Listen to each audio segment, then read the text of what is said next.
một mà hộp bài chàng cái đam mi su bài lượng lươn nghề nghe vậy tới salon chập bàn hộp mỏng á chẳng bị kêu xóm bên đôiក្នុង video ហ្នឹងបងប្អូនហើយចំណែកស្ករម្រេចប៊ីចេងជាមួយទឹកប្រេងខ្យងជាមួយទឹកបទេសខ្ញុំលាយក្នុងចានតែមួយឲ្យហើយចឹងជាការស្រេចហ្មងបងប្អូនលៃមកល្មមរសជាតិដែលយើងចង់បានយើងដាក់ខ្ទះរៀងក្តៅតិចមកបងប្អូនហើយដាក់ប្រេងឆាប្រេងអូលីវចឹងទៅ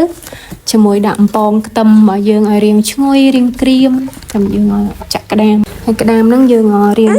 ឆាឲ្យរៀងស្ងួតទឹកបន្តិចណាបងប្អូនឲ្យមើលទៅមករៀងឆ្អិនល្មមចាំយើងដាក់ជាមួយគ្រឿងបានលាយហើយហ្នឹងស្រូបមកល្មមបងប្អូនតាមរសជាតិដែលយើងចូលចិត្តចឹងណាល្មមចូលចិត្តប្រៃផ្អែមសាបអីតាមហ្នឹង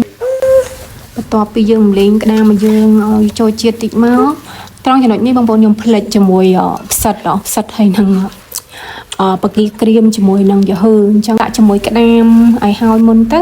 ឲ្យវាចូលចិត្តល្អអញ្ចឹងណាអញ្ចឹងខ្ញុំផ្លិចហើយបើសិនជាបងប្អូនគាត់ចូលចិត្តបែបឆាមីស៊ូរៀងបែកអីចឹងណា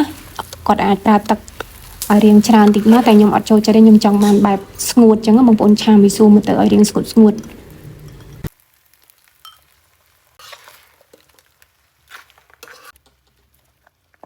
តោះមកយើងបន្ថែមជាមួយគល់ស្លឹកខ្ទឹមជីវ៉ាន់ស៊ុយអីចឹងណាបងប្អូនបន្ថែមឆាមីស៊ូយើងកាន់តែឈ្ងុយហើយកាន់តែមានរសជាតិចឹងណាបងប្អូន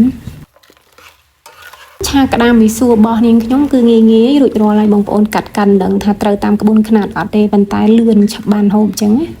អរគុណបងប្អូនទាំងអស់គ្នាសម្រាប់ការចូលទស្សនាវីដេអូក្តាមឆាមីស៊ូយ៉ាងរ៉ាប៉េរ៉ាប៉ាស់